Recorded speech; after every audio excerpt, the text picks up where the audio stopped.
بسم اللہ الرحمن الرحیم، میں نعیم الحسن ڈاگر۔ آج کی اس ویڈیو میں ہم پاکستان میں بڑھتی ہوئی مہنگائی کے اس پہلو کا جائزہ لیں گے جو عالمی عوامل سے زیادہ خود ساختہ پالیسیوں، ناقص حکمرانی اور کمزور انتظامی کنٹرول کا نتیجہ ہے۔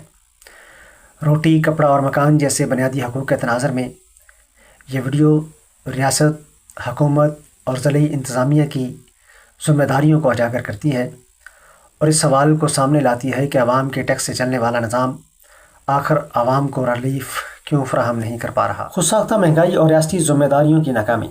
پاکستان میں مہنگائی اب محض عالمی معاشی حالات، تیل کی قیمتوں میں اضافے یا بیرونی دباؤ کا نتیجہ نہیں رہی، بلکہ یہ ایک واضح طور پر خود ساختہ بحران کی صورت اختیار کر چکی ہے۔ عام آدمی کی روزمرہ زندگی اس قدر مشکل بنا دی گئی ہے کہ بنیادی ضروریات زندگی، روٹی، کپڑا اور مکان حاصل کرنا ایک مستقل جدوجہد بن چکا ہے۔ سب سے زیادہ تشویشناک پہلو یہ ہے کہ ریاستی ادارے اور حکمران طبقے عوام کے ٹیکس سے تنخواہیں، مراعات اور سہولیات اس حاصل کرنے کے باوجود مہنگائی کو مؤثر کنٹرول قائم کرنے میں بری طرح ناکام دکھائی دیتے ہیں۔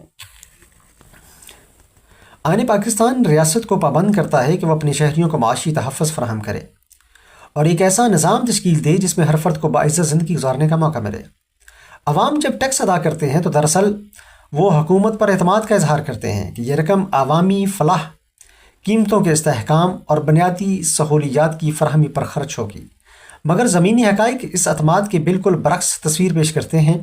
ٹیکسوں کا بوجھ مسلسل بڑھ رہا ہے جبکہ عوام کو اس کے بدلے میں نہ تو خاطر خواہ ریلیف مل رہا ہے اور نہ ہی تحفظ۔ روٹی جو کسی بھی معاشرے میں زندگی کی بنیادی علامت سمجھی جاتی ہے، آج پاکستان میں عام آدمی کے لیے بڑا مسئلہ بن چکی ہے۔ پاکستان زرعی ملک ہے، یہاں گندم کی پیداوار ہوتی ہے اور سرکاری اعداد و شمار کے مطابق اکثر سالوں میں خود کفالت کا دعویٰ بھی کیا جاتا ہے، مگر اس کے باوجود آٹا اور روٹی مسلسل مہنگی ہوتی جا رہی ہے۔ یہ تضاد اس بات کا ثبوت ہے کہ مسئلہ پیداوار کا نہیں بلکہ انتظامی نااہلی، غلط پالیسیوں اور مافیا کے اثر و رسوخ کا ہے۔ ذخیرہ اندوزی، ناجائز منافع خوری اور فلور ملز مافیا کے خلاف مؤثر کارروائی نہ ہونا حکومت کی کمزوری کو بے نقاب کرتا ہے۔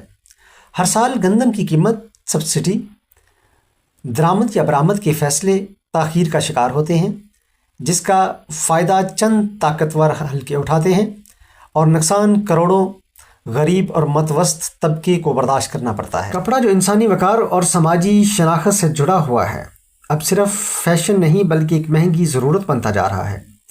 پاکستان دنیا کی بڑی ٹیکسٹائل ممالک میں شمار ہوتا ہے، مگر اس کے باوجود مقامی مارکیٹ میں کپڑے کی قیمتیں عام آدمی کی قوت خرید سے باہر ہوتی جا رہی ہیں۔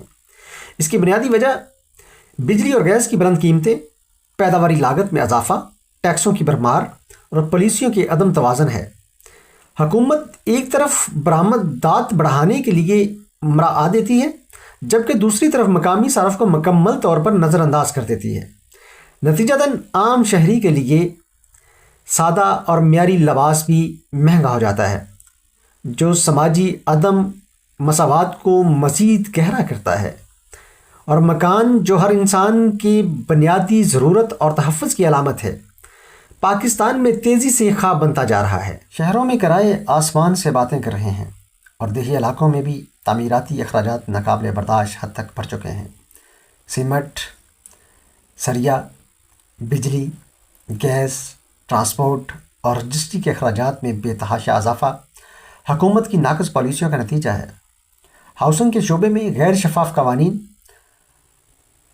اور ریئل اسٹیٹ مافیا کے اثر و رسوخ نے عام آدمی کے لیے گھر کا حصول تقریباً ناممکن بنا دیا ہے، اور ریاست اگر چاہے تو کم لاگت ہاؤسنگ منصوبوں اور تعمیراتی شعبے میں حقیقی ریلیف دے کر حالات بہتر بنا سکتی ہے، مگر عملی اقدامات نہ ہونے کے برابر ہیں، اور مہنگائی کا سب سے بڑا بوجھ اس طبقے پر پڑ رہا ہے جو پہلے ہی محدود آمدن میں زندگی گزار رہا ہے، خصوصاً تنخواہ دار طبقہ۔ اس طبقے سے براہ راست انکم ٹیکس وصول کیا جاتا ہے اور پھر بجلی، گیس، پٹرول، اشیاء خورد نوش اور روزمرہ استعمال کی چیزوں پر بالواسطہ ٹیکسوں کے ذریعے مزید نچوڑا جاتا ہے۔ اس کے برعکس اشرافیہ کے مراعات، پروٹوکول اور غیر ضروری حکومتی اخراجات میں کوئی نمایاں کمی نظر نہیں آتی۔ یہی تضاد عوام میں احساس محرومی اور ریاست سے بے اعتمادی کو ختم کر دیتا ہے۔ پاکستان میں مہنگائی کی ایک بڑی وجہ کمزور ریگولیٹری نظام ہے۔ قوانین موجود ہیں مگر ان پر عمل درآمد نہ ہونے کے برابر ہے۔ پرائس کنٹرول کمیٹیاں صرف کاغذی کارروائی کی حد تک محدود ہو چکی ہیں، جبکہ بازاروں میں من مانی قیمتیں وصول کی جا رہی ہیں۔ ذخیرہ اندوزی اور منافع خوری کے خلاف کارروائیاں اکثر وقتی اور نمائشی ثابت ہوتی ہیں، جس سے مسئلے کی جڑ تک پہنچنے کے بجائے صرف وقتی تاثر دیا جاتا ہے۔ پالیسیوں کے عدم تسلسل میں مہنگائی کو بڑھانے میں اہم کردار ادا کرتا ہے، کیونکہ ہر نئی حکومت سابقہ فیصلوں کو رد کرتی ہوئی نظر آتی ہے۔ اسی تناظر میں ضلعی انتظامیہ کا کردار غیر معمولی اہمیت اختیار کر جاتا ہے کہ پاکستان کے تمام اضلاع میں ڈپٹی کمشنر اور اسسٹنٹ کمشنر حکومت کے وہ نمائندے ہوتے ہیں جن کے پاس پرائس کنٹرول، مارکیٹ مانیٹرنگ، انتظامی اختیارات موجود ہوتے ہیں۔ اگر یہ افسران محض دفتری کارروائیوں اور اجلاسوں تک محدود رہنے کی بجائے عملی طور پر بازاروں میں نکلیں، آٹا، سبزی، دال، چینی، دودھ اور دیگر بنیادی اشیاء ضروریہ کی قیمتوں پر سخت نگرانی کریں، ریٹ لسٹوں پر عمل درآمد یقینی بنائیں اور ذخیرہ اندوزوں، منافع خوروں کے خلاف بلا امتیاز کارروائی کریں، تو مہنگائی جیسے مسئلے پر بڑی حد تک قابو پایا جا سکتا ہے۔ بدقسمتی سے بیشتر اضلاع میں پرائس کنٹرول صرف کاغذی کارروائی بن کر رہ گیا ہے، اور یہ کہنا غلط نہ ہوگا کہ پاکستان میں موجودہ مہنگائی بڑی حد تک خود ساختہ ہے۔ اگر حکومت سنجیدگی سے چاہے تو اس پر کنٹرول ممکن ہے۔ ضروری ہے کہ پالیسی سازی میں عوامی مفاد کو اولین ترجیح دی جائے، ذخیرہ اندوزوں اور مافیا کے خلاف بلا امتیاز کارروائی کی جائے، تنخواہ دار اور کم آمدن والے طبقے کو ٹیکس ریلیف فراہم کیا جائے اور حکومتی اخراجات میں نمایاں کمی لائی جائے۔ مسئلہ وسائل کی کمی نہیں بلکہ نیت اور ترجیحات کی خرابی ہے۔ مہنگائی اب صرف ایک معاشی مسئلہ نہیں رہی، بلکہ یہ ایک سنگین سماجی اور اخلاقی بحران کی شکل اختیار کر چکی ہے، کیونکہ جب ایک باپ اپنی تنخواہ سے بچوں کے لیے 2 وقت کی روٹی، مناسب لباس اور سر پر چھت فراہم نہ کر سکے تو اس کے اثرات پورے معاشرے پر مرتب ہوتے ہیں۔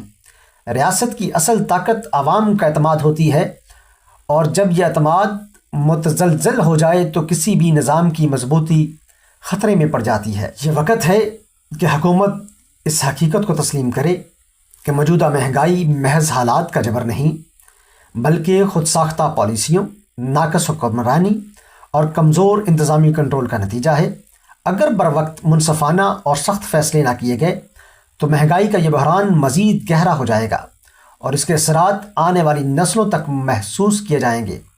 عوام اب محض وعدے نہیں بلکہ عملی اقدامات چاہتے ہیں، کیونکہ روٹی، کپڑا اور مکان کو رعایت نہیں بلکہ ہر شہری کا بنیادی حق ہے۔ اگر آپ کو میری آج کی ویڈیو یہ پسند آئی ہے تو اسے شیئر لازمی کریں تاکہ ہماری یہ آواز اوان بالا تک پہنچے اور ہمارے لیے آسانیاں پیدا ہوں۔